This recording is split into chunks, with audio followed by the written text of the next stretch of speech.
وہ شخص جو فلموں کے بورڈز پینٹ کرتا تھا، ایک دن قسمت نے اسے کیمرے کے سامنے کھڑا کیا اور پھر وہ پاکستانی فلم انڈسٹری کا سب سے بڑا کامیڈین بن گیا۔ یہ کہانی ہے رنگیلا کی۔ السلام علیکم ناظرین، میں ہوں مدثر قدیر اور آپ دیکھ رہے ہیں فنکار دی پوڈ کاسٹ۔ اور آج 24 مئی کو پاکستان فلم انڈسٹری کے لیجنڈ شو مین اور کامیڈی کے بادشاہ رنگیلا کی 21ویں برسی منائی جا رہی ہے، اور ہم بات کریں گے اس فنکار کی جس نے صرف لوگوں کو ہنسایا نہیں بلکہ پاکستانی سنیما کو ایک نئی پہچان دی۔ رنگیلا کا اصل نام محمد سعید خان تھا۔ وہ افغانستان کے صوبہ ننگرہار میں پیدا ہوئے، لیکن بچپن میں ان کا خاندان پشاور منتقل ہو گیا۔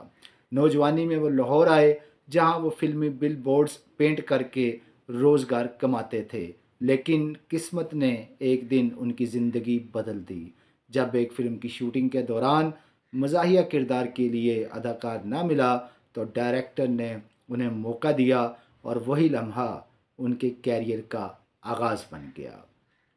انہوں نے 1958 میں پنجابی فلم جٹی سے اپنے فلمی سفر کا آغاز کیا، اور اپنی منفرد باڈی لینگویج اور قدرتی کامیڈی سے جلد ہی عوام میں مقبول ہو گئے۔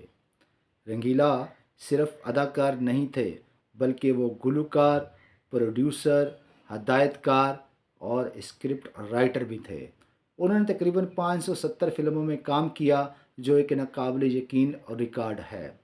1969 میں انہوں نے رنگیلا پروڈکشنز قائم کی، اور ان کی پہلی بڑی ہدایت کاری پر مبنی فلم دیا اور طوفان ریلیز ہوئی، جس نے زبردست کامیابی حاصل کی۔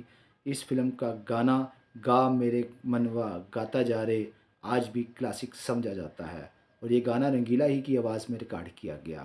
اس کے بعد رنگیلا دل اور دنیا، انسان اور گدھا، میری زندگی ہے نغمہ اور سونا چاندی جیسی فلموں سے انہوں نے اپنی صلاحیتوں کا لوہا منوایا۔ وہ نہ صرف کامیڈی کے بادشاہ تھے بلکہ ایک مکمل فنکار تھے جو ہر کردار میں ڈھل جاتے۔ ان کی آواز بھی منفرد تھی، اور انہوں نے کئی مشہور گانے گائے، جن میں ہم نے تم سے پیار کیا ہے، بتا اے دنیا والے یہاں یہاں قدر کیا دل کی ہوگی، سن میرے کوکو اور میں تے ماراں گا دولتی جیسے گانے آج بھی عوام کے دلوں میں زندہ ہیں۔ ان کی فلمیں صرف تفریح نہیں تھیں بلکہ ان میں عوامی زندگی کی جھلک نظر آتی تھی، اس لیے وہ ہر طبقے میں مقبول ہوئے۔